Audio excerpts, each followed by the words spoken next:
La Terre, notre planète, le seul endroit de l'univers, à notre connaissance, à abriter la vie.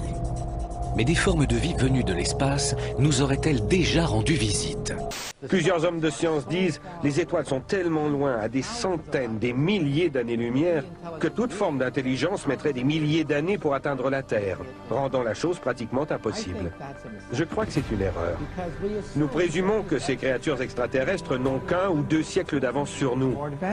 Et il est là le problème. La Voie lactée comprend une centaine de milliards d'étoiles.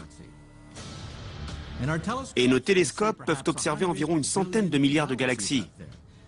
Le calcul est simple. Cela fait 10 000 milliards de milliards d'étoiles.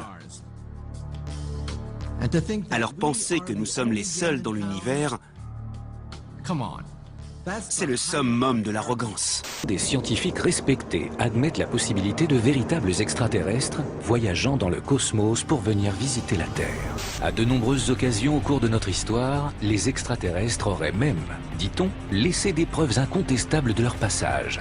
Objets et messages qui vont des pyramides au cercle de culture. Les historiens ont retrouvé des archives surprenantes évoquant des cercles de culture. Elles datent de plusieurs siècles. Par exemple, un article de la revue britannique Nature décrit plusieurs cercles près de Londres dans les années 1880. Certains documents remontent au XVIIe siècle, quand on croyait que les cercles de culture étaient l'œuvre de démons.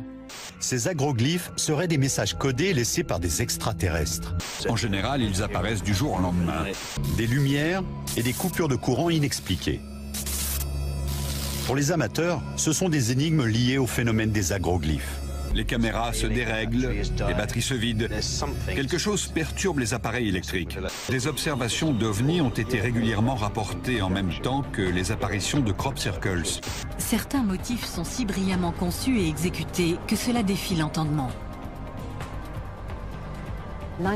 En 1997, nous avons envoyé 2 dessins à 2 cabinets de géomètres. On leur a dit qu'on voulait tracer ces dessins dans des champs et on leur a demandé comment faire. L'un des cabinets a répondu qu'il faudrait déployer toute une équipe de géomètres pendant 7 à 8 jours. Sont-ils authentiques? Faux?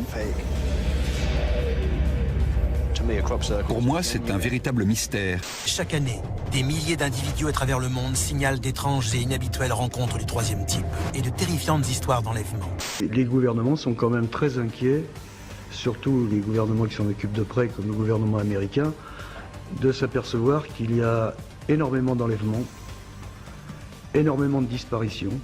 Que l'on attribue aux extraterrestres? Que l'on attribue, et on a des preuves quand même, malgré tout. Donc c'est un danger avéré, hein. On n'est pas là dans le domaine de l'hypothèse, de la supposition. Complètement. Les témoignages d'enlèvement par des extraterrestres se sont multipliés à travers le XXe siècle. Mais nous savons que ce phénomène existe depuis des millénaires. 6 camarades de travail de Travis Walton ont assisté à son enlèvement par des êtres inconnus. Je connais très bien quelqu'un à Bordeaux qui a vécu ça depuis l'âge de 7 ans, c'est traumatisant. Jim Weiner, Chuck Rack, Charlie Foltz et Jack Weiner. Les 4 hommes décrivent de la même façon ce qui semble être un enlèvement par des extraterrestres.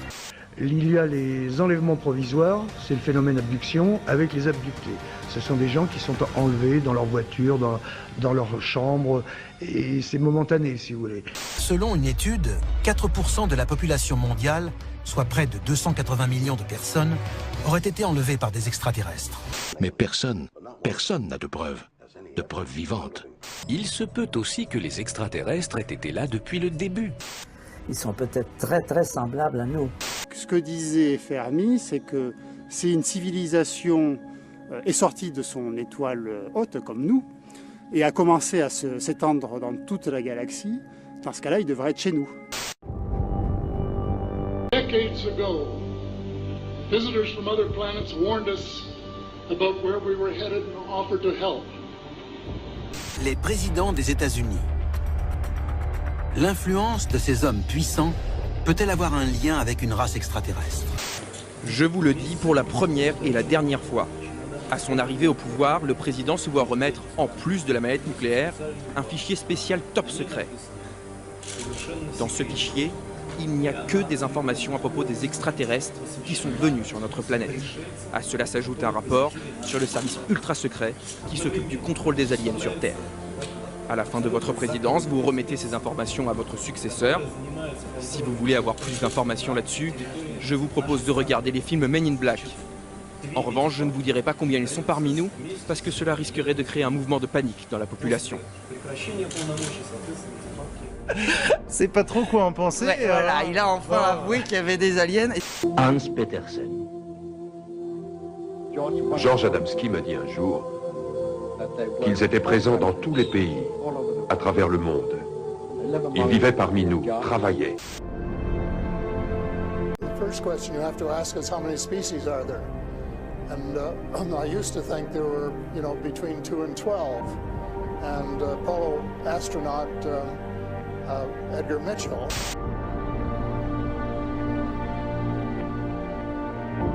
Are we talking, what do they look like? Are we talking like, the traditional sort of... You've seen some of the pictures that I know of. Some of them are these little people that look strange to us. As far as I know from my contacts that have had contact, that's pretty accurate. Les gris. Leur nom fait froid dans le dos des spécialistes des extraterrestres. Quand on nous raconte des affaires d'enlèvement par des extraterrestres, les gris sont décrits comme étant chargés du kidnapping. Des créatures, ni humaines ni reptiles, sont décrites comme vivant parmi les êtres humains.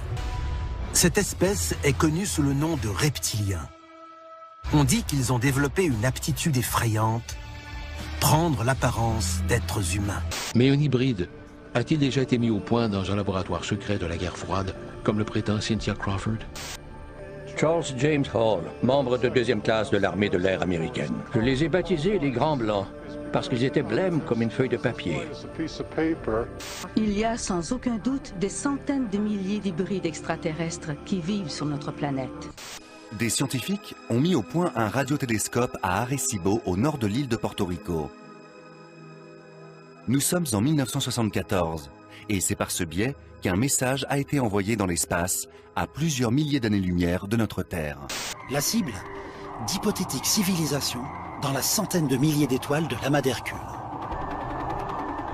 Ce message raconte en langage binaire de quoi la Terre et ses habitants sont constitués. Il montre, entre autres, la structure en double hélice de l'ADN, une silhouette humaine, sa taille et notre système solaire. Enfin, une image du radiotélescope d'Arecibo avec lequel il a été envoyé. Pour l'instant, après des décennies de travail, on n'a pas détecté de message. Le 5 septembre 1977, la sonde américaine Voyager 1 était lancée vers l'infini. Elle se trouve aujourd'hui perdue aux limites extrêmes de notre système solaire, à plus de 15 milliards de kilomètres de la Terre. Et elle emporte dans ses flancs une plaque gravée à l'image de l'homme, ainsi que de précieuses informations destinées à être recueillies, peut-être un jour très lointain, dans des milliers ou des millions d'années, qui sait, par des intelligences étrangères, quelque part dans les étoiles. Évidemment, nous ne savons pas si ces êtres existent.